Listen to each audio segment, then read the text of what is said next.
ভাই বন্ধু জনগণ শুনো দিয়া মন আসসালামু আলাইকুম। আমরা এই সেমি মডাল ভার্ব নিয়ে অনেক ধরনের প্রবলেম ফেস করি। আজকে এই যে 2 মিনিটের ভিডিওটা দেখলে আশা করি আর বাকি জীবনে কখনো সেমি মডাল ভার্ব নিয়ে প্রবলেম থাকবে না। সেমি মডাল ভার্ব কি? আমরা জানি অক্সিলারি ভার্ব মূলত দুই প্রকার, primary auxiliary and modal auxiliary.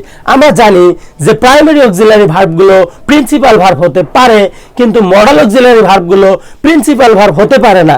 কিন্তু দুইটা মডাল অক্সিলারি ভার্ব, দুটা কয়টা বলেন দেখে এর সাথে দুটা, এই দুইটা modal auxiliary verb principal verb হতে পারে।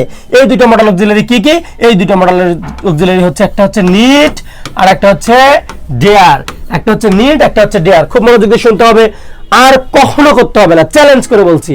এই যে আজকের এই ক্লাসটুকু করলে আর কোনোদিন সেমি মডাল ভার্ব নিয়ে কোনো কোশ্চেন আটকাবে না ইনশাআল্লাহ। আমি বলছি অক্সিলারি ভার্ব দুই প্রকার, primary auxiliary, modal auxiliary. Primary auxiliary ভার্বগুলো মেইন ভার্ব হতে পারে, কিন্তু মডাল অক্সিলারি ভার্বগুলো মেইন ভার্ব হতে পারে না। কিন্তু এই দুইটা মডাল অক্সিলারি মেইন ভার্ব হতে পারে, মেইন ভার্ব হতে পারে। সুতরাং এই দুইটা মডাল অক্সিলারিকে বলা হয় সেমি মডাল ভার্ব। আবার বলছি, বারবার বলছি, যতক্ষণ না বুঝবেন ততক্ষণ বলছি যে modal auxiliary verb main verb হতে পারে না, কিন্তু এই দুটো মডাল অক্সিলারি ভার্ব, একটা হচ্ছে নিড, একটা হচ্ছে ডেয়ার, এই দুটো modal auxiliary verb main verb হতে পারে। সেই জন্য এই মডাল অক্সিলারি ভার্ব দুটাকে আমাদের নাম দেওয়া হয়েছে কি ভার্ব বলেন তো? এই যে সেমি মডাল ভার্ব। কি ভার্ব? Semi modal verb. তাহলে সেমি মডাল ভার্ব কয়টা? দুইটা। সেমি মডাল ভার্ব কয়টা? দুইটা। একটা হচ্ছে নিড, একটা হচ্ছে ডিয়ার। দেখেন, which of the following R semi modals. দেখো এটা ইসলামিক ইউনিভার্সিটি 1819 সালে আসছিল। তাহলে এখানে উত্তর কি হবে? এই যে আমাদের আছে, দেখো এই যে নিড ডেয়ার। তারপরে দেখো এই যে আমি যে ডেফিনেশনটা দিয়েছি, সেই ডেফিনেশন থেকে কোশ্চেন আসছে কুমিল্লা ইউনিভার্সিটিতে। যেমন which of the following can be used as a modal as well as main verb। বলছে যে নিচের কোনটি ক্যান বি ইউজড হতে পারে কিভাবে? মডাল ভার্ব হিসেবে, as well as সেই সাথে মেইন ভার্ব হিসেবে। তাহলে তো আমি বলছি যে কোন মডাল ভার্বগুলো, যে দুটো মডাল ভার্ব মেইন ভার্ব হতে পারে এবং মডাল অক্সিলারি হতে পারে, তাকেই তো বলা হয় সেমি মডাল ভার্ব। এই যেখানে আছে নিড, বুঝছি কি না বলেন? ওকে, নেক্সট কোশ্চেন দেখেন, জগন্নাথ বিশ্ববিদ্যালয় আসছে। এই দেখেন জগন্নাথ বিশ্ববিদ্যালয় আসছে, কোশ্চেনটা কি? Which of the following can be used both as a modal and a main verb.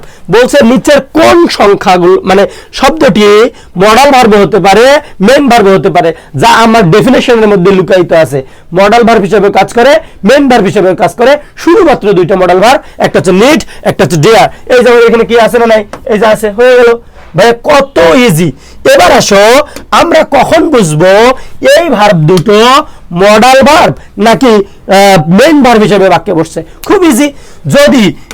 যদি নিড এবং ডেয়ার, নিড এবং কি ডেয়ার, এই দুইটা শব্দ নেগেটিভ বাক্য, কি বাক্য? নেগেটিভ বাক্য এবং ইন্টারোগেটিভ বাক্যে বসে, তাহলে এগুলো হচ্ছে মডাল ভার্ব। তাহলে এগুলোর নাম কি? Modal verb. আর যদি নেগেটিভ এবং ইন্টারোগেটিভ বাক্যে না বসে, তাহলে এটা হচ্ছে মেইন ভার্ব। ক্লিয়ার কিনা বলেন? আবার বলছি, এই দুটার নাম সেমি মডাল, এই দুটার নাম কি? Semi modal. কিন্তু এই দুটো যখন বাক্যে বসবে তখন হয় এটা মডাল ভার্ব হবে, না হলে এটা মেইন ভার্ব হবে। কিভাবে চিনবো?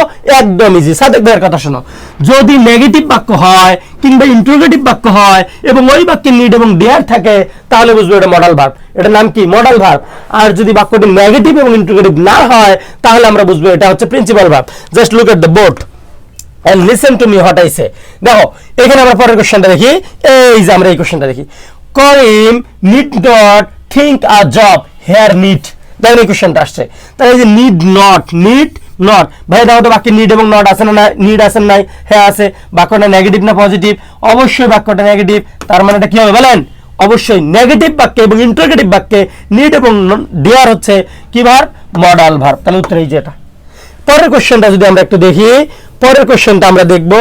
পরের কোশ্চেনটা কি? 52 নম্বর কোশ্চেনটা, হি ডেয়ার নট টাচ মি। এই যেখানে ডেয়ার আছে না নাই ভাইয়া? হ্যাঁ আছে। এই যে নট আছে না নাই ভাইয়া? আছে। তার মানে এটা কি? এটা হচ্ছে এই বাক্যে মডাল ভার্ব। দেখো রাজশাহী বিশ্ববিদ্যালয় আসছিল কোশ্চেনটা। তাহলে আমরা ক্লিয়ার হয়ে গেলাম যে এখানে আমাদের এটা কি? Modal verb. এই যে উত্তর সি। ভাই এখানে দেখেন আপনাকে কিভাবে বোকা বানাতে পারে। আমরা জানি এই দুটার নাম সেমি মডাল, কিন্তু কাম কি, কাম হয় মডাল না হলে প্রিন্সিপাল।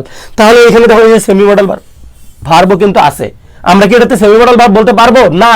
ভাই এটা নাম সেমি মডাল, কিন্তু এটা যখন মাঠে নামবে অর্থাৎ বাক্যে বসবে তখন এটা হয় মডাল ভার্ব হবে না হলে মেইন ভার্ব বসবে। নেগেটিভ এবং ইন্টারোগেটিভ বাক্য হলো মডাল ভার্ব, আর নেগেটিভ এবং ইন্টারোগেটিভ বাক্য ছাড়া সব বাক্যে কি ভার্ব?